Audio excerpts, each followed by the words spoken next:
Hello दोस्तों, microscopy की lecture series में आपका एक बार फिर स्वागत है।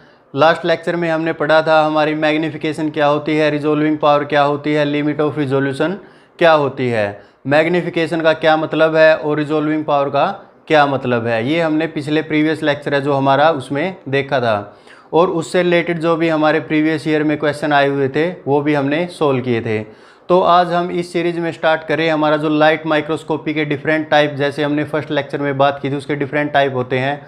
उनमें से एक टाइप है ब्राइट फील्ड माइक्रोस्कोपी। जो ब्राइट फील्ड माइक्रोस्कोपी है, जो कन्वेंशनल माइक्रोस्कोप हम अपनी यूनिवर्सिटी या लैब में आपने देखे होंगे जो आप जनरली यूज़ करते हैं, वो हमारे कौन से माइक्रोस्कोप हैं? Bright field microscopy. तो उस माइक्रोस्कोप में आपने बिना स्लाइड अगर देखा, अगर जैसे ही हम अपने माइक्रोस्कोप को लाइट सोर्स से अटैच करते हैं तो हमें जो बैकग्राउंड दिखाई देता है वो वाइट दिखाई देता है बिना किसी स्लाइड के। तो वो जो वाइट बैकग्राउंड दिखाई देता है उसी की वजह से हम इसको क्या बोलते हैं? Bright field. फील्ड का मतलब यहाँ पे हम ले रहे हैं बैकग्राउंड से। जैसे कि आप इमेज में देख पा रहे हो, जो आपको बैकग्राउंड है वो क्लियरली वाइट दिखाई दे रहा है, लेकिन उसके ऊपर कुछ स्टेन सेल रखी हुई है हमारी बैक्टीरिया की, जिसको हम उस वाइट बैकग्राउंड के अगेंस्ट देख पा रहे हैं।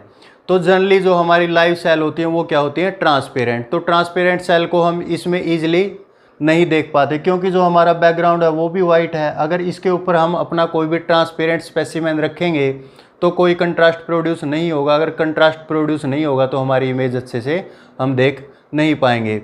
तो इसलिए हम ब्राइट फील्ड माइक्रोस्कोपी में क्या करते हैं? डिफरेंट टाइप की स्टेन या डाई का यूज़ करते हैं ताकि हम अपने स्पेसिमेन को विजुअलाइज कर सकें। तो हम बोल सकते हैं कि जो हमारा ब्राइट फील्ड माइक्रोस्कोपी है वो हमारी लाइव सेल के लिए अच्छी नहीं होती, क्योंकि जो डाई है या स्टेन है वो टॉक्सिसिटी काज कर सकती है हमारी सेल में। तो अगर हम अपने ब्राइट फील्ड जो माइक्रोस्कोपी है उसकी बात करें, उसकी वर्किंग कैसे होती है।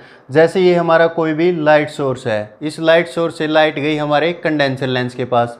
अब कंडेंसर लेंस ने जो हमारी लाइट है, वाइट लाइट है, जो उसको फोकस करवाया हमारे स्पेसिमेन पे। यहाँ पे जो हम स्पेसिमेन लेते हैं वो स्टेन स्पेसिमेन लेते हैं, या फिर हम इसमें जो हमारी सेल होती है जिनमें नेचुरल पिगमेंट प्रेजेंट होता है उनको भी हम इसमें स्टडी कर सकते हैं, जैसे कि क्लोरोफिल।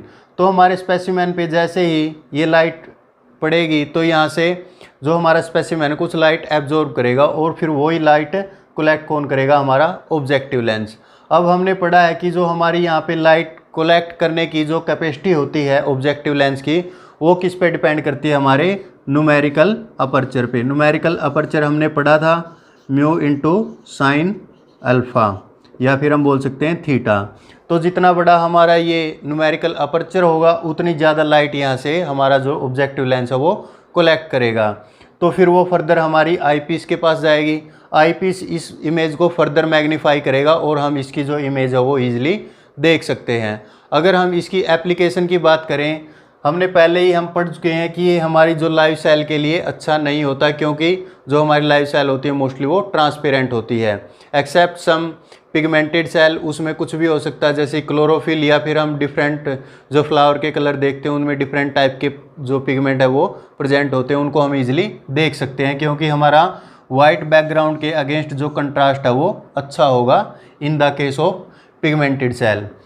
या फिर हम इसको यूज़ कर सकते हैं जो भी कलर्ड सैंपल हमारे होते हैं, या फिर हिस्टोलॉजी यानी कि जो हम टिश्यू की स्टडी करते हैं, या फिर जो पैथोलॉजिकल सैंपल जो होते हैं हम उनकी स्टडी के लिए हम इसको यूज़ करते हैं।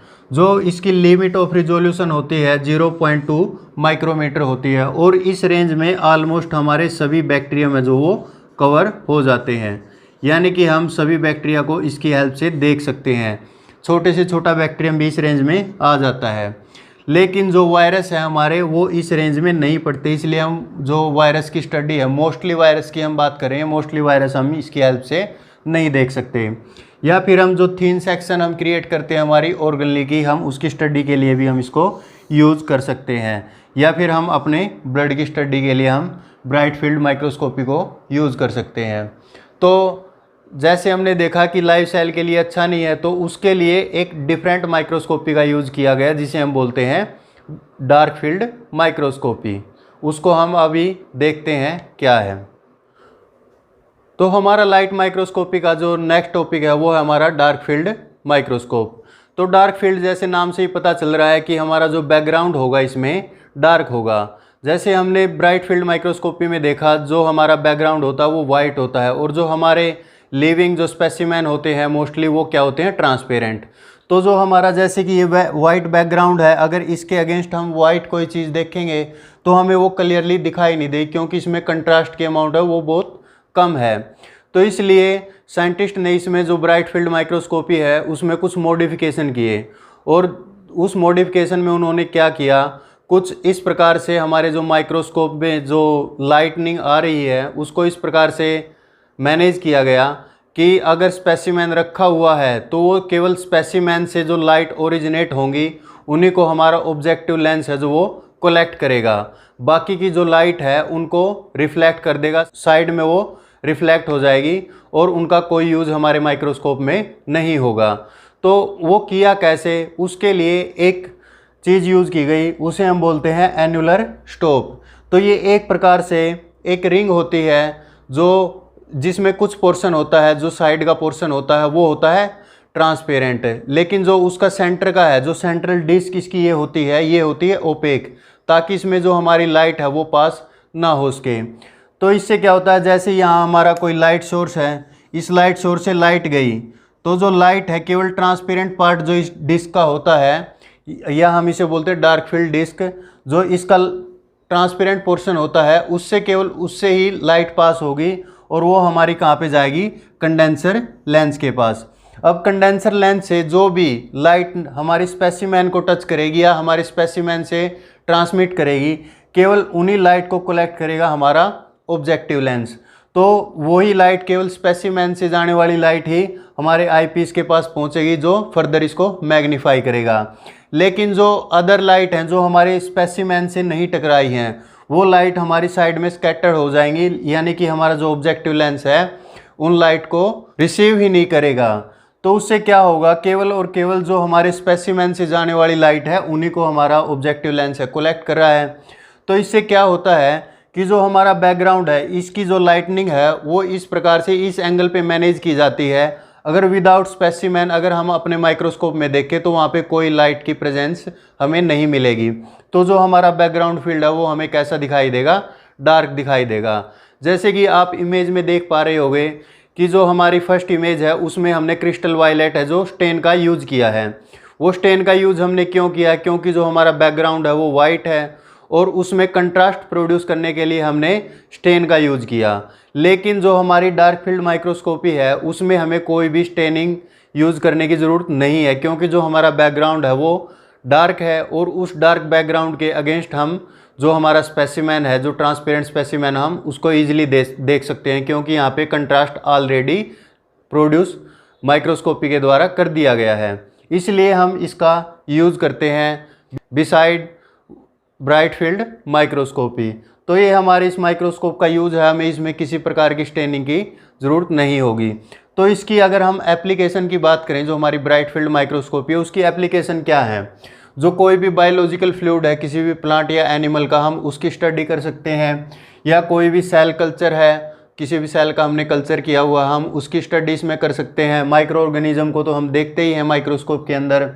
और जो थिन सेक्शन है हमारी टिश्यू के, हम टिश्यू की स्टडी करने के लिए जो माइक्रोस्कोप यूज़ करते हैं उसमें हम अगर उनके टिश्यू के सेक्शन है जो वो थिन बनाए तो उसकी स्टडी हम इजीली कर सकते हैं। तो जो हमारी डायनामिक प्रोसेस हैं जैसे कि फैगोसाइटोसिस है और कोई हमारी सेल की जो डायनामिक प्रोसेस है उसकी हम study with the help of dark microscope कर सकते हैं। तो इंटरनल स्ट्रक्चर भी हम देख सकते हैं, लार्ज यूकैरियोटिक माइक्रो ऑर्गेनिज्म जो होते हैं उनकी इंटरनल स्ट्रक्चर देख सकते हैं, और कोई भी हमारा स्पेसिमेन है उसकी एक्सटर्नल बाउंड्री या एक्सटर्नल स्ट्रक्चर के लिए भी हम इसको यूज़ कर सकते हैं। Thin and distinctively shaped bacteria को हम इसमें देख सकते हैं आसानी से।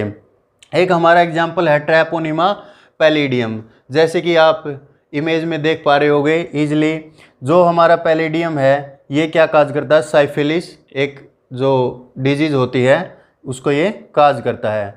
तो ये था हमारा डार्क और ब्राइट फील्ड माइक्रोस्कोपी में कुछ डिफरेंस।